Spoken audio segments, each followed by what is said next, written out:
শায়েখ আব্দুর রাজ্জাক বিন ইউসুফ থেকে নিয়ে শুরু করে, শায়েখ মতিউর রহমান মাদানী থেকে নিয়ে শুরু করে, ইমাম নাসিরউদ্দিন আলবানী রাহিমাহুল্লাহ থেকে নিয়ে শুরু করে, ইমাম আহমদ ইবনে হাম্বল রাহিমাহুল্লাহ থেকে নিয়ে শুরু করে, ডোনাল্ড ট্রাম্প থেকে নিয়ে শুরু করে, বারাক ওবামা থেকে নিয়ে শুরু করে, ফেরাউন থেকে শুরু করে প্রত্যেক মানুষ কিয়ামতের দিন হাজির হবে আবদান, শুধুমাত্র গোলাম এবং দাস হিসেবে।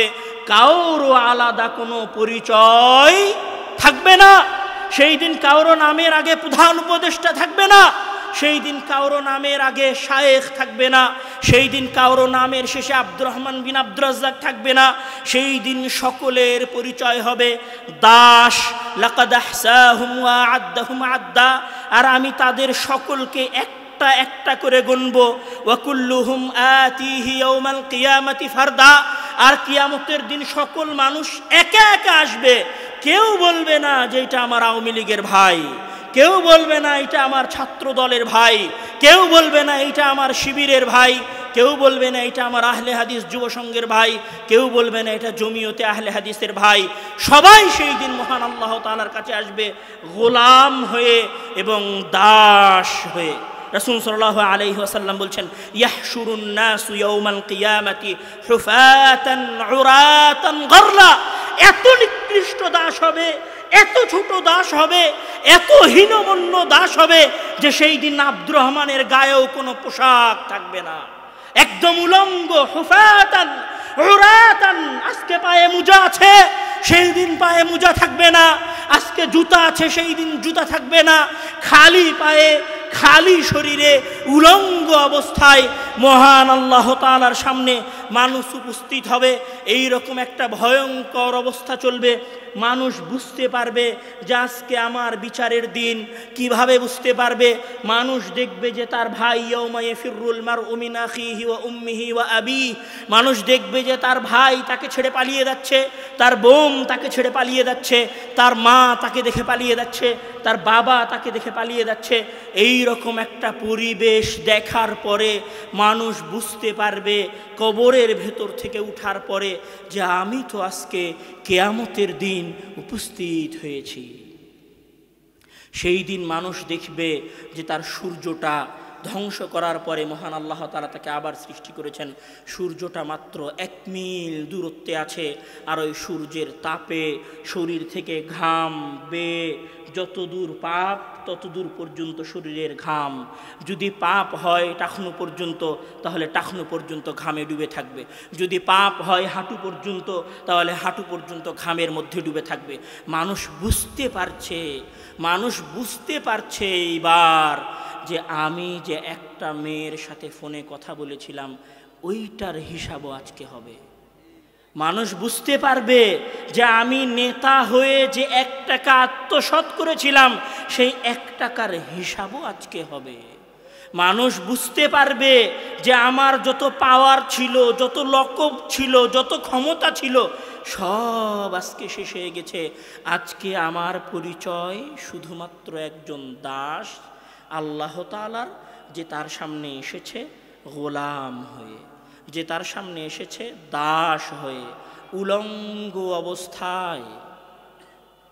বিশ্বাস করেন, উলঙ্গ অবস্থায়। আমি মনে হয় অনুধাবন করাতে পারছি না। উলঙ্গ অবস্থায় মহান আল্লাহ তাআলার কাছে উপস্থিত হবেন। এই রকম ভয়ঙ্কর পরিবেশ চলতে থাকবে। আর সেই দিনের বয়স হবে তা'রুজুল মালাইকাতু ওয়ার রূহু ইলাইহি ফি ইয়াউমিন কানা মিকদারুহু 50 আলফ সানাহ। আর এই দিনের মেয়াদ হবে 50,000 বছরের সমান। এই 50,000 বছর আপনি দিক বিদিক ছুটে বেড়াবেন, কিছু বুঝতে পারবেন না। মাথায় টেনশন আছে যে আমার হিসাব হবে।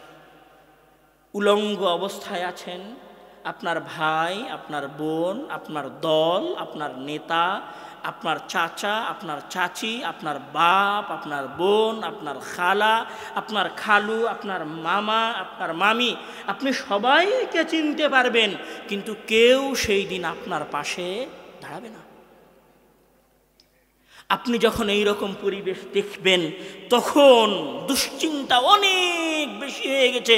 তখন এবার মানুষেরা নিজেরা আলোচনা করবে যে চলো কারো কাছে যাই শাফাত করার জন্য। তখন মানুষেরা আলোচনা করবে এবং বলবে যে চলো সবার আগে আদম আলাইহিস সালামের কাছে যাই। তখন মানুষ আদম আলাইহিস সালামের কাছে আসবে। কেন আসবে? কেননা 50,000 বছর হয়ে গেছে, মানুষ দিক বিদিক হয়ে ঘুরে বেড়াচ্ছে। ওই যে আমল করেছে, এই যে দুনিয়ায় কাজ করছেন, এই যে 1 সেকেন্ড বসে আছেন, এই 1 সেকেন্ডের এখন হিসাব শুরু হয়নি, হিসাব হতে হবে। হিসাব না হওয়া পর্যন্ত তো মাথা কাজ করছে না, হিসাব না হওয়া পর্যন্ত টেনশন কাজ করছে, হিসাব না হওয়া পর্যন্ত বিচলিত হয়ে ঘুরে বেড়াচ্ছে। তাহলে কি করতে হবে? হিসাব শুরু করাতে হবে। তো হিসাব শুরু করানোর জন্য কার কাছে যেতে হবে? সবার আগে যাবে মানুষ আদম আলাইহিস সালামের কাছে। আদম আলাইহিস সালামের কাছে গিয়ে বলবে ফায়াকুলুনা আনতা আবুল বাশার খালাকাকাল্লাহু বিয়াদিহি ওয়া নাফাখা ফীকা মির রূহি। হে আদম, আনতা আবুল বাশার, আপনি আমাদের লক্ষ লক্ষ মানুষের পিতা। খালাকাকাল্লাহু বিয়াদিহি, আল্লাহ তাআলা তো আপনাকে নিজের 2 হাতে সৃষ্টি করেছেন। ওয়া নাফাখা ফীকা মির রূহি, আর আপনার দেহে জান ফুঁকে দিয়েছেন। ইশফা আলানা, 50,000 বছর হয়ে গেছে, আমাদের জন্য একটু শাফাত করেন, হিসাবটা শুরু হোক। আদম আলাইহিস সালাম কি আপনার পীর সাহেবের মতো লাফ দিয়ে উঠে বলবেন যে আল্লাহ তুমি হিসাব শুরু করো? قد غضب اليوم غضبا لم يغضب قبله مثله ولن يغضب بعده مثله।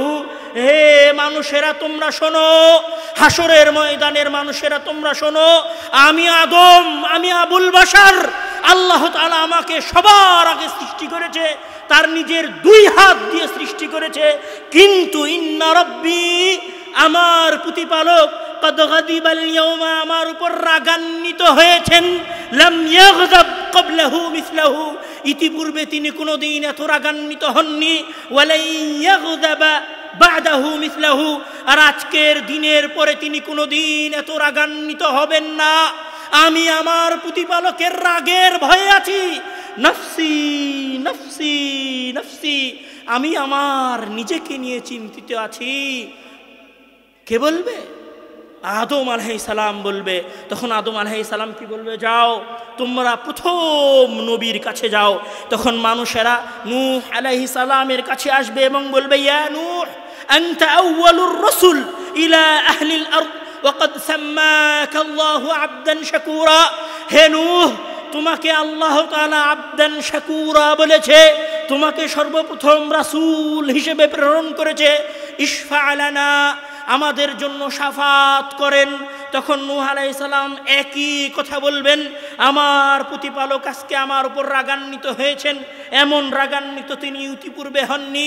ওয়ালাই ইয়াগযাবা বাদাহু মিসলাহু, আর এরপরে তিনি কোনোদিন এমন রাগান্বিত হবেন না। আমি নূহ আউয়ালুর রাসূল, প্রথম নবী। নফসি নফসি নফসি, তোমাদের জন্য শাফাত করার সক্ষমতা আমার কাছে নাই, তোমরা অন্য কোন নবীর কাছে যাও। তখন মানুষেরা নূহ আলাইহিস সালামের কাছ থেকে ছুটে দৌড়ে ইব্রাহিম আলাইহিস সালামের কাছে যাবে।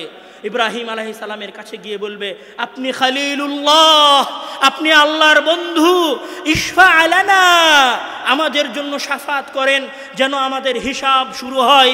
ইব্রাহিম আলাইহিস সালাম একই কথা বলবেন যে আমার প্রতিপালক আজকে আমার উপর রাগান্বিত হয়েছেন, আজকে আমি শাফাত করতে পারবো না। মানুষজন ওখান থেকে বের হয়ে মূসা আলাইহিস সালামের কাছে দৌড় দিবে। মূসা আলাইহিস সালামের কাছে গিয়ে বলবে আনতা কালিমুল্লাহ, আল্লাহ তাআলা আপনার সাথে কথা বলেছেন, আপনি আমাদের জন্য একটু আল্লাহর কাছে শাফাত করেন না। কে ভূমিকম্প সৃষ্টি করার মাধ্যমে, জমিনে ভূমিকম্প সৃষ্টি করার মাধ্যমে এমন ভূমিকম্প সৃষ্টি হবে, এমন ভয়ঙ্কর পরিবেশ সৃষ্টি হবে যে তাযহালু কুল্লু মুরদিআতিন আম্মা আরদাআত, একজন গর্ভধারিণী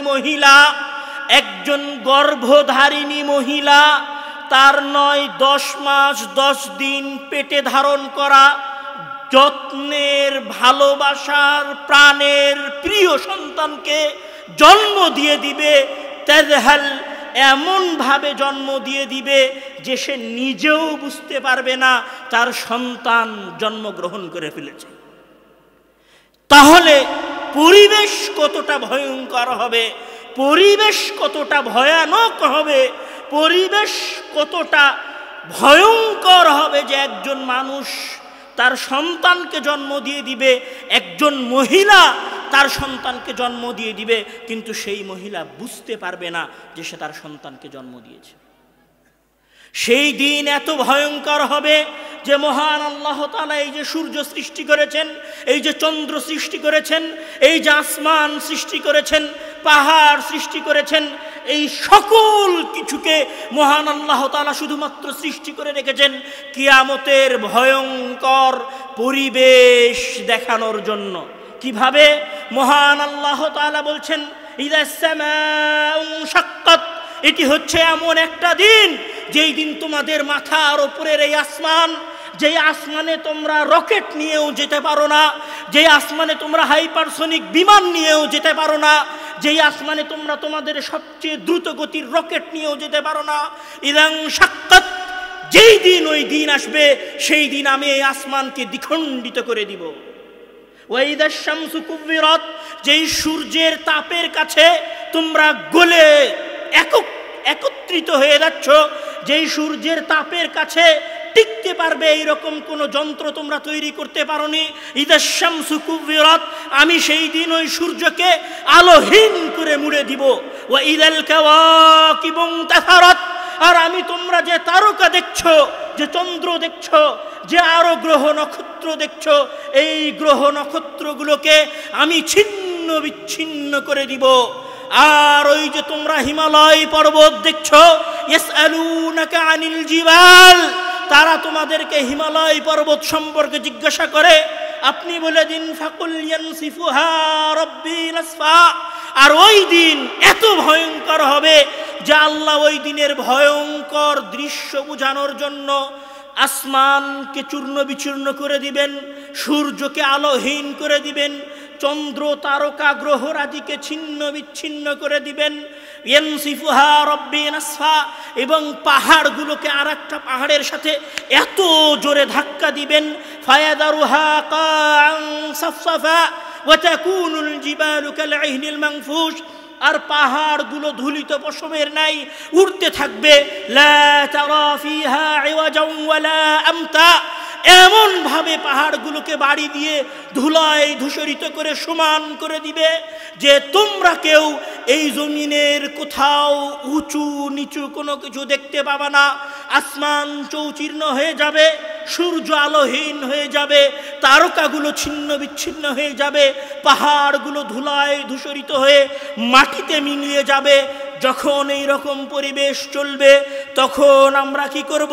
ইয়াউমা ইয়াখরুজুনা মিনাল আজদাসি সিরাআন কাআন্নাহুম ইলা নুসবিন ইউফিদুন আইনামা তাকুনু ইয়াতি বিকুমুল্লাহু জামিআ ইন্নাল্লাহা আলা কুল্লি শাইইন কাদির।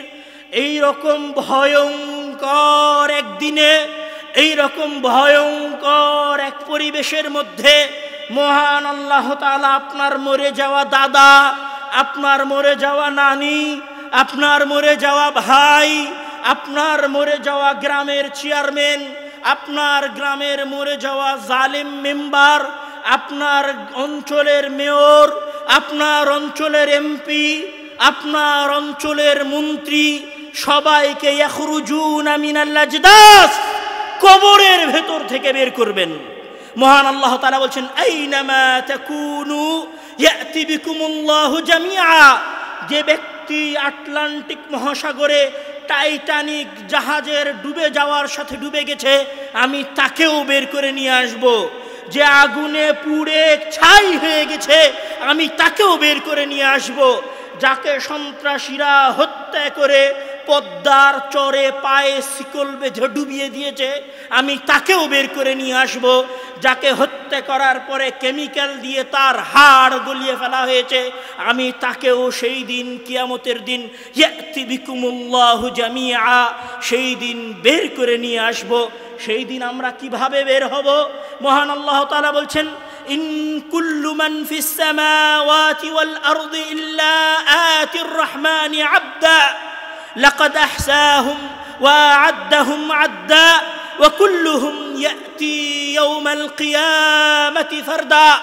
আর সেই দিন সকল মানুষেরা কিয়ামতের দিন থেকে নিয়ে পৃথিবীর সৃষ্টি থেকে নিয়ে শুরু করে কিয়ামত পর্যন্ত যত মানুষ কবরের মধ্যে গেছে, আর যত মানুষ পানিতে ডুবে মারা গেছে, আর যত মানুষ আগুনে পুড়ে গেছে, তাদের সকলকে আমি বের করে নিয়ে আসব।